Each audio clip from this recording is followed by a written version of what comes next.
The 5 Invitations. Discovering what death can teach us about living fully. By Frank Ostaseski. Foreword by Rachel Naomi Remen, M.D. Read for you by the author. Foreword read by Laura Wilson.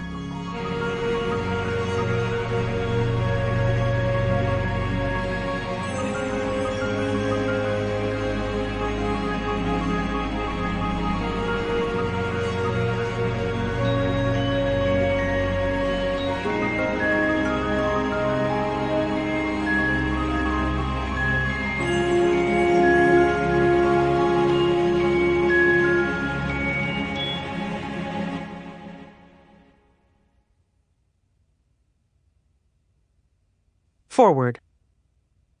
All tempest has, like a navel, a hole in its middle, through which a gull can fly in silence. Harold Witter Binner. As a physician, I was taught that death was life's opposite, a physical event marked by specific physiological changes. I was trained to manage the dying, to prolong life whenever possible, and to control pain and suffering when it was not. The pain of survivors was hardest to manage, but in time most people took comfort in the thought of an afterlife and found a way to move on. Despite a great many experiences with those who were dying or who died, I and my fellow professionals had little or no emotional reaction to death, and certainly no curiosity about it. Such curiosity would have been seen as morbid. The idea that death might offer the living something vitally important would have been perceived as simply bizarre. In a less extreme form, our professional stance was a reflection of a culture-wide attitude toward death and the dying.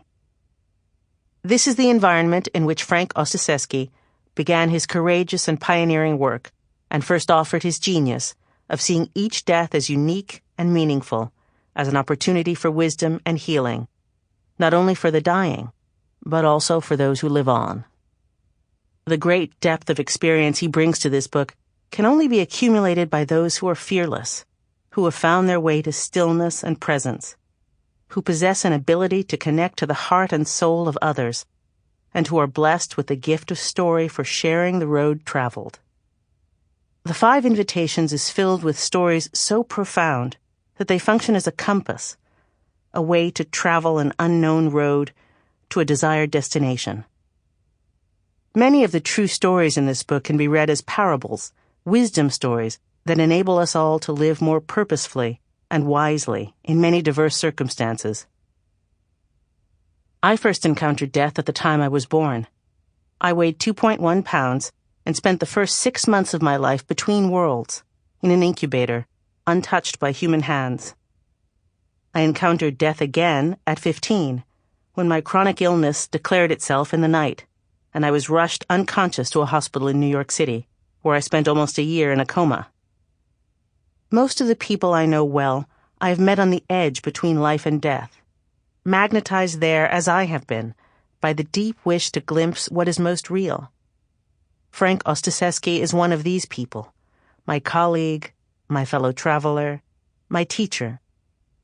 In the 5 Invitations, he's written a beautiful book about life on the edge, about all of life, really, and invited us to join him in the space between the worlds, to sit at the table of unknowing, to wonder together, to become wise.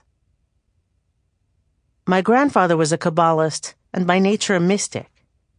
For him, life was a constant dialogue with the soul of the world. All events were doorways, and the world revealed itself constantly.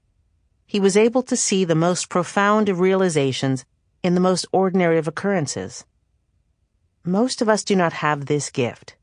We need something larger, something that stops us in our habits of seeing and hearing with more authority, something that challenges our habitual perceptions and ways of thinking in order to recognize the true nature of things.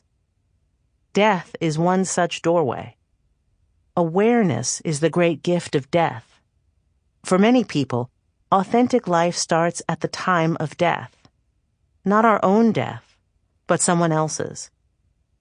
Simply put, the nature of life... Sample complete. Ready to continue?